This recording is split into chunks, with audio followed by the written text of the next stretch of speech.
Today, God is going to take us to the top of the mountain. आज परमेश्वर हमें पहाड़ की चोटी पर ले जाने वाले हैं।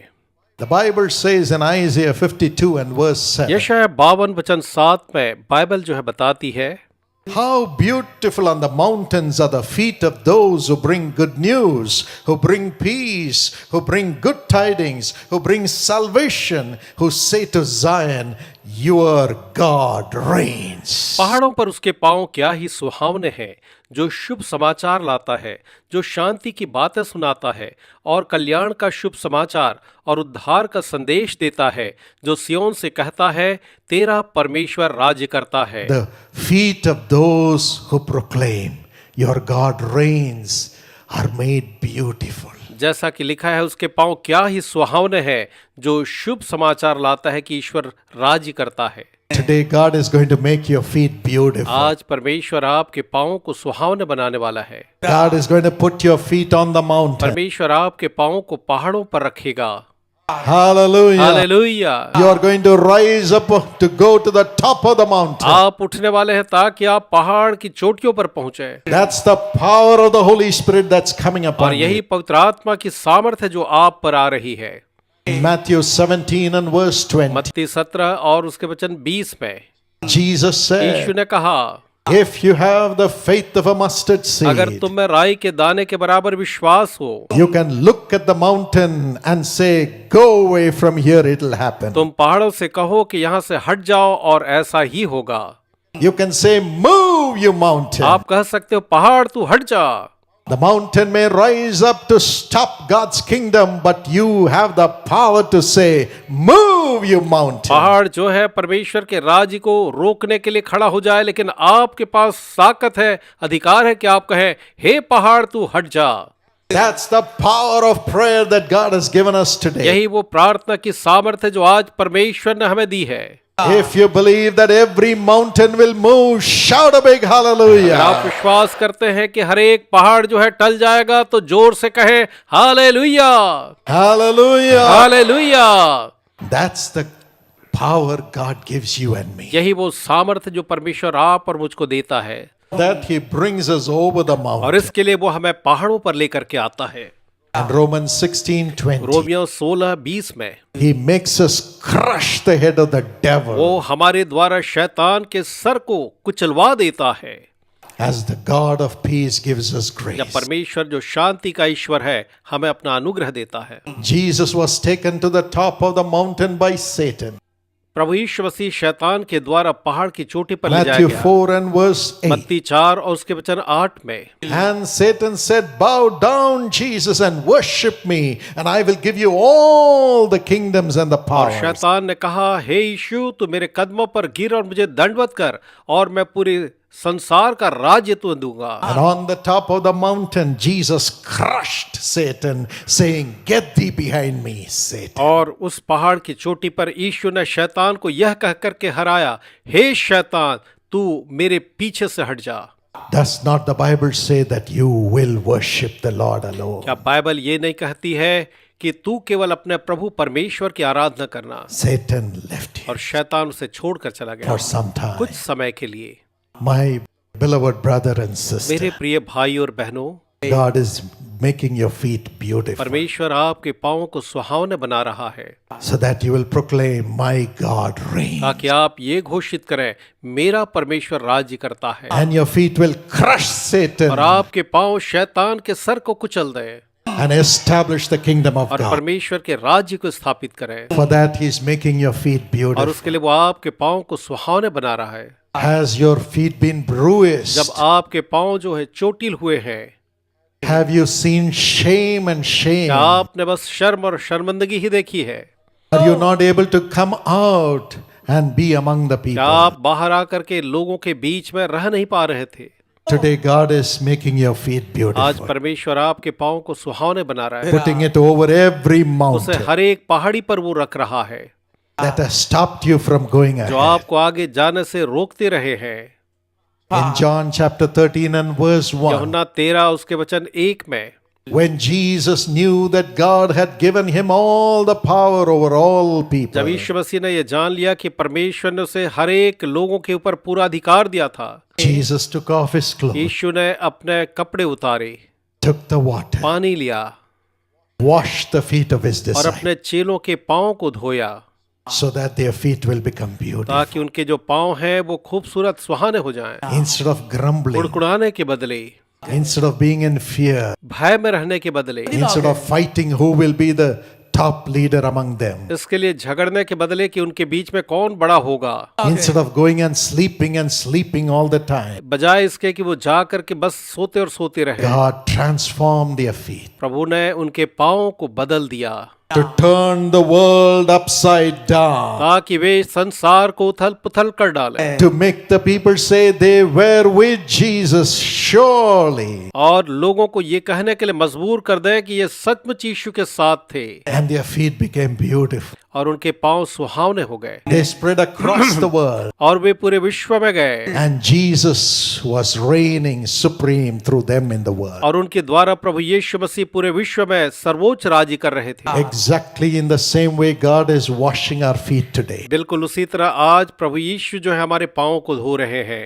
We may have to spread across the world and across the nation. हो सकता है हमें पूरे विश्व में और पूरे देशों में जाना पड़े, God may spread us, भले ही परमेश्वर हमें सब ओर फैला दे, but लेकिन wherever we go, हम चाहे जहां भी जाएं, our feet will crush Satan. हमारे पांव शैतान को कुचलेंगे And our feet will stand up and say, Your God reigns. और हमारे पांव खड़े होकर के कहेंगे तुम्हारा परमेश्वर राजी करता है And the mountains will move. और पहाड़ियां जाती रहेंगी। That is the grace God is bringing us to today. और आज यही अनुग्रह परमेश्वर हमारे लिए ला रहे हैं। Today I want to talk to you about the mountains. आज मैं आपसे बात करने जा रहा हूँ पहाड़ों के विषय। First, in the life of Moses, सबसे पहले मूसा के जीवन में in Exodus 3:1-4, निर्गमन 3:1-4 में from the Mount Horeb, God called Moses. परमेश्वर ने होरेब नाम पहाड़ी से मूसा को आवाज दी, From the burning bush. उस जलती झाड़ी से होकर, And he was afraid to look at God. और वो परमेश्वर को देखने से डर रहा था। But God said, लेकिन ईश्वर ने कहा, Moses, Musa, I have seen the misery of my people in Egypt. मैंने मिस्र में अपने लोगों की दुर्दशा को देखा है।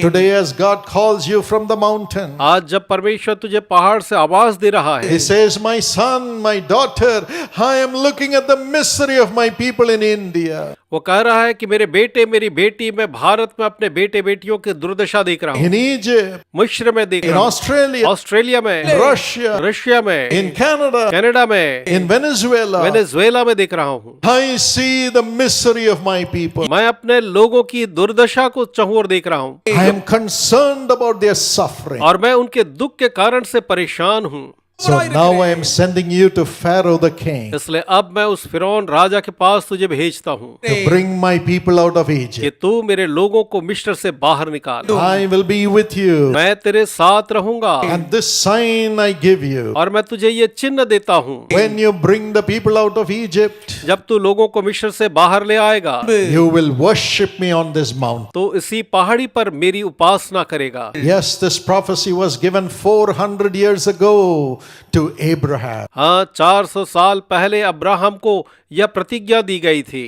Genesis 15, 13 and 14. उत्पत्ति 15, 13 और 14 वचन में God said to Abraham, your people will be in bondage for 400 years. परमेश्वर ने अब्राहम से कहा था कि तेरी संतान जो है 400 वर्षों तक दासत्व या गुलामी में होगी, Then I will bring them out. तब मैं उन्हें बाहर ले आऊंगा। After the deep darkness, I will bring them out. उस घोर अंधियारे के बाद मैं उन्हें छुड़ा करके ले आऊंगा। And God chose Moses on a mountain और परमेश्वर ने मूसा को एक पहाड़ी पर चुना to fulfill that prophecy. ताकि उस भविष्यवाणी को पूरा करे। None of the prophecies go away. कोई भी भविष्यवाणी जो है निष्फल न होगी। It took 400 years for this prophecy to be fulfilled, but it came to pass. और इस भविष्यवाणी के पूरा होने में 400 साल लगे, लेकिन ये पूरी हुई। God has chosen every one of us to fulfill the prophecies which He has spoken in the Word. परमेश्वर ने हम में से हर एक को चुना है कि पूरे विश्व में जितनी भविष्यवाणियां हैं उनके पूरा करने का हम माध्यम बने। When I stand up in the public platform with before 200,000, 300,000 people, जब मैं 2000, 3000 भीड़ के सामने सार्वजनिक मंच पर खड़ा होता हूँ, the Lord would tell me, तो प्रभु मुझसे कहते हैं, somebody has given their life for the gospel in this city. इस शहर में किसी ने अपने जीवन सुसमाचार के लिए दिए हैं, Their blood was shed. उनका लहू यहाँ बहाया गया, Their wife's modesty was outraged because they preached the gospel. और उनकी पत्नी के स्त्रीत्व को लूटा गया क्योंकि उन्होंने सुसमाचार प्रचार किया, Their children were killed. उनके बच्चे मार डाले गए थे, But they were the prophecy for salvation for this city, which would happen years later. लेकिन ये तो इस शहर के उद्धार के लिए भविष्यवाणी थे जो कि कई वर्षों के बाद पूरा हुआ। My son, I have chosen you to bring my word for their prophecy to be fulfilled. मेरे बेटे, मैंने तुझे चुना है कि तुझे वो वचन दूं कि उनकी भविष्यवाणी जो है वो पूरी हो। So the platform you're standing is not your platform, not Paul Dinakaran's platform, but the blood of the martyrs who have given their lives for the gospel years before. लेकिन जो मंच पर तू खड़ा है वो तेरा प्लेटफॉर्म नहीं, पॉल दिनाकरण का प्लेटफॉर्म नहीं, लेकिन उन अमर शहीदों का प्लेटफॉर्म है या मंच है जिसके लिए उन्होंने अपने लहू को कई साल पहले बहाया है। So every time I begin to preach, I bow before the Lord and thank God for the blood of these martyrs, which is a prophecy for salvation for that city. हर बार जब मैं प्रचार करने के लिए खड़ा होता हूं तो उस शहर के लिए जितने भी लोग शहीद हुए हैं उनको अपनी श्रद्धांजलि देने के लिए मैं अपना शीश नवाता हूं। God raises a Moses in time for the prophecy to be fulfilled. परमेश्वर एक मूसा को खड़ा करता है ताकि सही समय पर भविष्यवाणी पूरी होने पाए। You are that Moses of today. और आज आप वही मूसा हैं। Come up to the mountain today आज उस पहाड़ी के ऊपर आए and hear God's word. और परमेश्वर की आवाज को सुने। Go, Moses, and deliver my people. मूसा जा और मेरे लोगों को छुटकारा दे। Go, Moses, and deliver the people from their misery. मूसा तू जा और मेरे लोगों को उनके परेशानियों से तू छुटकारा दे। But as Moses went, लेकिन जब मूसा वहां से गया, the Bible says in Exodus 4:24 to 26, हम देखते हैं निर्गमन 4:24 से 26 में God came before him to kill him. परमेश्वर उसके सामने आया कि उसे मार डाले। Every one of us ask, he was obeying God and going to do his will. Why should God himself come before him to kill him? मूसा तो परमेश्वर की आज्ञा मान करके उसकी इच्छा पूरी करने के लिए जा रहा था, फिर क्या कारण है कि परमेश्वर स्वयं सामने आता है और वो मूसा को मारने की चेष्टा करता है। Look at what Zipporah, his wife, did. देखिए कि सिपोरा उसकी पत्नी ने उस समय क्या किया। Immediately to save her husband, she cut off the foreskin of her son and took that foreskin and put it on the feet of Moses. उसकी पत्नी ने तत्काल ही अपने बेटे को लिया और उसके खिलड़ी के चमड़ी को काट करके उसे मूसा के पांव के पास उसने फेंक दिया ताकि वह जो है बच जाए। The feet of Moses had to be washed before he could go to deliver the people of Israel. मूसा के पांव को इससे पहले कि वो मिस्र में परमेश्वर के लोगों को छुड़ाने के लिए जाए, उन्हें धोया जाना अवश्य था।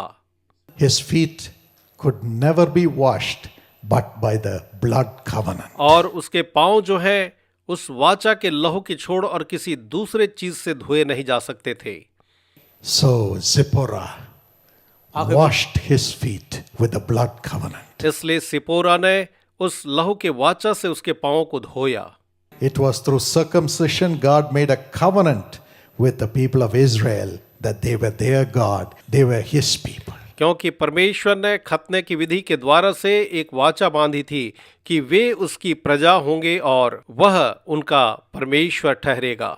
Yes, the feet of Moses had to become beautiful to crush Satan under his feet and deliver the people of Israel. हाँ, मूसा के पांव को मनोहर होना था ताकि वो अपने पांव तले उस शैतान के सर को पूरी तरह से कुचल डाले।